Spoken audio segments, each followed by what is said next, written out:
बेटा last topic जो अपना था उसका नेम था नाभिक स्नेही प्रतिस्थापन अभिक्रिया, अर्थात हेलो एरीन की रासायनिक अभिक्रियाओं के बारे में आप लोगों ने पढ़ा था कि जो हेलो एरीन है किस तरह नाभिक स्नेही से क्रिया करती है। वेरी वेरी इंपॉर्टेंट टॉपिक है। मैंने अभी तक के जो नोट्स हैं, अभी तक क्या इस चैप्टर के पूरे जो नोट्स आपको आज भेज दिए हैं, 2 दिन का मैंने टाइम भी दिया था, भाई नोट्स को आप नोट कर लीजिए। अब नाभिक स्नेही के बाद जो अगला टॉपिक रहेगा वो रहेगा आपके पास फ्रेऑन।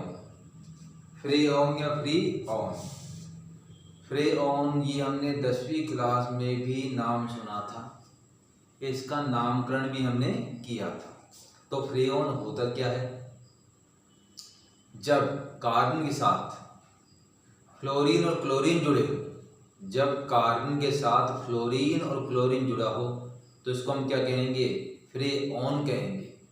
अर्थात पॉलीक्लोरोफ्लोरोएल्केन, पॉली मतलब है एक से ज्यादा, जब कार्बन से एक से ज्यादा फ्लोरीन एक से ज्यादा क्लोरीन जुड़ी हो तो इसको हम क्या कहेंगे? पॉली क्लोरोफ्लोरो क्या एल्केन। एल्केन क्यों बोले? कार्बन से जुड़े, कार्बन क्या है आपके पास? एल्केन है। तो कार्बन से जब एक से ज्यादा क्लोरीन या फ्लोरीन जुड़ी हो, कार्बन से एक से ज्यादा क्लोरीन तथा फ्लोरीन जुड़ी हो तो इसे हम क्या कहेंगे?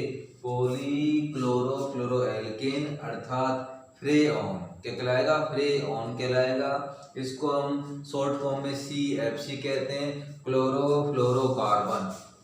CFC क्लोरो F फ्लोरो C क्या हो जाएगा? कार्बन, क्लोरोफ्लोरोकार्बन, जो कि वेरी वेरी इंपॉर्टेंट है। हमारे घरों में जो जितने भी फ्रीजर है या AC है उन सभी में ठंडा करने के लिए जो गैस भरी जाती है उसी का नाम क्या है? फ्रेऑन है।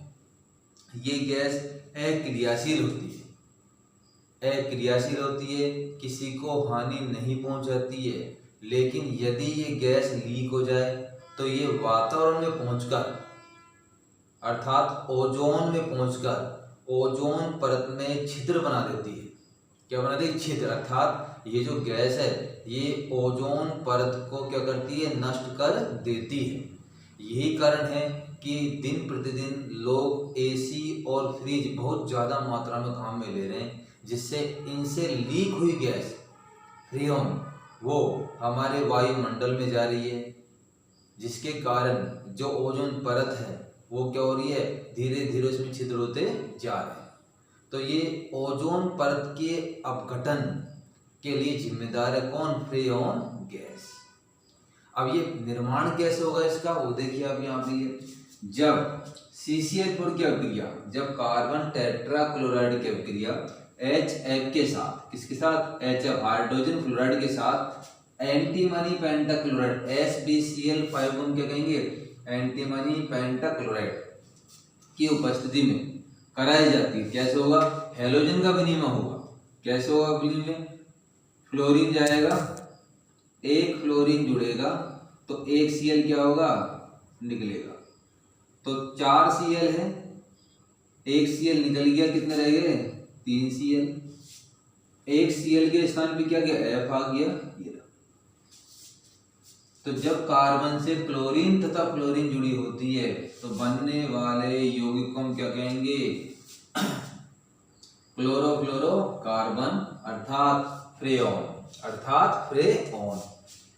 यदि हम आगे क्रिया कराएं, एक अणु और ले लें CCl3F, ये जो बना है वही सेम कॉन्सेप्ट। एक फ्लोरीन जुड़ेगी तो एक क्लोरीन निकलेगी। तो पहले 3 Cl थे, अब एक निकल चुका है, 2 Cl हो गए, और एक फ्लोरीन जुड़ रहा है तो पहले एक थे, अब एक और फ्लोरीन लग गया, क्या हो जाएगा? 2। तो क्या बन जाएगा हमारे पास यहाँ पर? ये फ्रेऑन। क्या बन जाएगा? फ्रेऑन। तो फ्रेऑन बनाने के लिए हमें क्या क्या चाहिए? CCl4 की अभिक्रिया हमें HF से करनी है, जिसके कारण जब ये आपस में क्रिया करेंगे तो इनके मध्य क्या होगा? हेलोजन का विनिमय, अर्थात फ्लोरीन के द्वारा क्या होगा? फ्लोरीन का क्या हो जाएगा? प्रतिस्थापन। जो फ्लोरीन और ज्यादा क्रियाशील है किसकी तुलना में? क्लोरीन की तुलना में। तो जो फ्लोरीन है वो क्या कर देगा, Cl का क्या कर देगा, प्रतिस्थापन। ये रीजन है कि फ्रेओन बनाने के लिए हम क्या काम में लेते हैं, हाइड्रोजन फ्लोराइड HF लेते हैं। इसमें HF में फ्लोरीन की क्रियाशीलता ज्यादा होने के कारण यह क्लोरीन का क्या कर देगा, प्रतिस्थापन, जिससे हमें क्या प्राप्त हो जाएगा, पॉलीक्लोरोफ्लोरो व्युत्पन्न अर्थात पॉलीक्लोरोफ्लोरो एल्केन या CFC या फ्रेओन।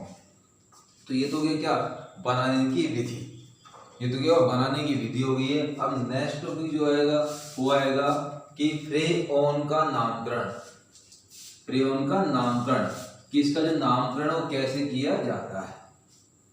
इंपॉर्टेंट टॉपिक है, एग्जाम में 1 नंबर में आता है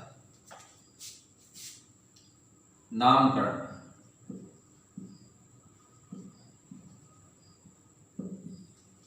नामकरण सिंपल है, ये हमारे पास हो गया फ्रेओन,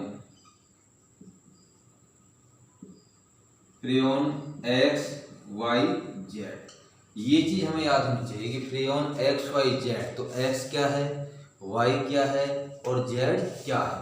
तो देखो X जो है वो क्या है, फ्रेओन में, किसमें, फ्रेओन में या फ्रेओन में जितने कार्बन परमाणुओं की संख्या है उसमें से 1 माइनस करना है। फ्रेओन में जितने कार्बन परमाणुओं की संख्या है उसमें से हमें 1 माइनस करना है, अर्थात कार्बन की संख्या जितनी भी दी गई है आपको उसमें से 1 घटा दीजिए आप। Y के पास यहाँ पर ये फ्रेओन में दी गई हाइड्रोजन की संख्या जितनी भी है उसमें 1 प्लस कर दीजिए। मान लीजिए 3 हाइड्रोजन दिखाई दे रहे हैं, 1 आप जोड़ दीजिए, कितने हो जाएंगे, 4। कार्बन मान लीजिए 3 दिखाई दे रहे हैं तो 1 कम कर दो, कितने, 2। मान लो कार्बन 1 है तो 1 कम कर दी, कितने रहेंगे, 0 रहेगी आपके पास यहाँ पर। ये हाइड्रोजन मान लो है ही नहीं, 0 है, तो उसमें 1 जोड़ दीजिए तो क्या हो जाएगा, 1 हो जाएगा। 2 है तो 1 जोड़ो 3 हो जाएगा। जेड की बात करें, जेड क्या है, फ्लोरीन की संख्या, जितनी संख्या में फ्लोरीन है F, मान लो 2 फ्लोरीन तो 2 आ जाएगा, 1 है तो 1 आ जाएगा, मतलब जितने उतने ही रहेंगे, न बढ़ेंगे न ही घटेंगे। इस तरह से हमें नामकरण करना है। जैसे कि हम आपको एग्जांपल बता रहा हूँ, आपको किसका रहेगा, एग्जांपल 1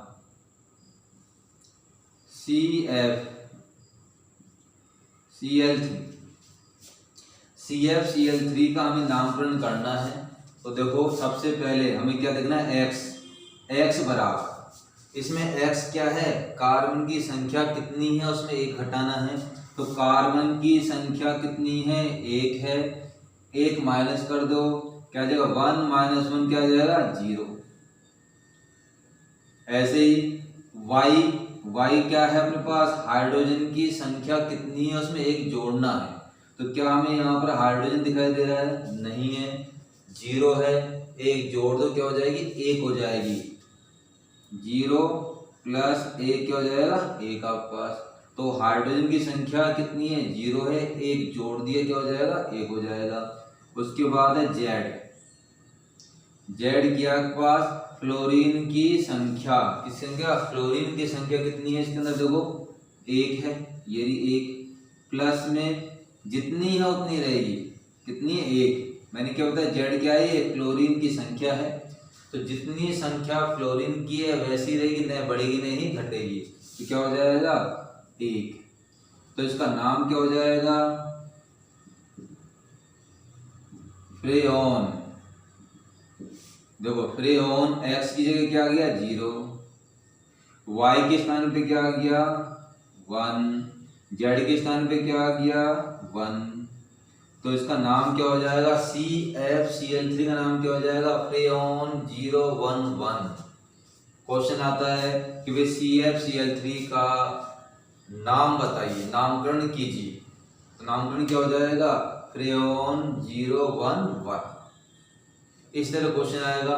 यदि मान लीजिए यहाँ पर ये दे रखा होगा CF2Cl2, ये हो आपके पास, तो वही कॉन्सेप्ट है, एक्स क्या है, कार्बन की संख्या 1 है, 1 माइनस कर दो 0 आ गया। वाई क्या आपके पास यहाँ हाइड्रोजन की संख्या 1 भी नहीं है तो 0 है संख्या, प्लस कर दो 1 आ गया। उसके बाद जेड क्या है, फ्लोरीन की संख्या कितनी है 2, तो यहाँ क्या आ जाएगा आपके पास 2 आ जाएगा, ये लो। तो नाम क्या हो जाएगा, फ्रेऑन 012, फ्रेऑन 012। उसके अलावा यदि मान लो ये एग्जांपल हो C2F4Cl3, इसमें देखो कार्बन की संख्या 2 है, कार्बन की संख्या 2 आ गई, 1 माइनस करना है, कितना आ जाएगा 1 आ जाएगा। वाई क्या है, हाइड्रोजन की संख्या 1 भी नहीं है तो 1 प्लस कर दो 0 + 1 हो जाएगा। जेड के आपके पास फ्लोरीन की संख्या कितनी है 4, तो जितनी है उतनी रहेगी 4, ये लो। तो इसका नामकरण क्या हो जाएगा, फ्रेऑन, फ्रेऑन 1 और क्या हो जाएगा 4, फ्रेऑन 114। ये क्या है, फ्रेऑन का नामकरण है, ये क्या है, फ्रेऑन का नामकरण है। तो आपके पास क्या फ्रेऑन होता क्या है, उसके बनाने की विधि क्या है और उसका नामकरण कैसे किया जाता है, वेरी वेरी इंपॉर्टेंट टॉपिक है, ये बता दूंगा आपको, एग्जाम में एक नंबर में पूछ लिया जाता है। इसके बाद जो आएगा वो आएगा कि जो फ्रेऑन है इसका क्या प्रभाव पड़ता है वातावरण पर। तो मैंने थोड़ी देर पहले आपको बताया था कि फ्रेऑन के कारण हमारे वायुमंडल के ऊपर उपस्थित ओजोन परत है उसमें छिद्र हो जाते हैं। तो प्रभाव क्या कारण छिद्र हो रहा है, ऐसी क्या अभिक्रिया हुई, वो हमें पढ़ना है नेक्स्ट टॉपिक में। तो नेक्स्ट टॉपिक में जहाँ तक आपके सिलेबस क्या हो जाएगा बेटा, सिलेबस मीन्स आपका जो चैप्टर क्या हो जाएगा पूरा हो जाएगा। तब तक आप अच्छी तरह इसको पढ़ते रहिए।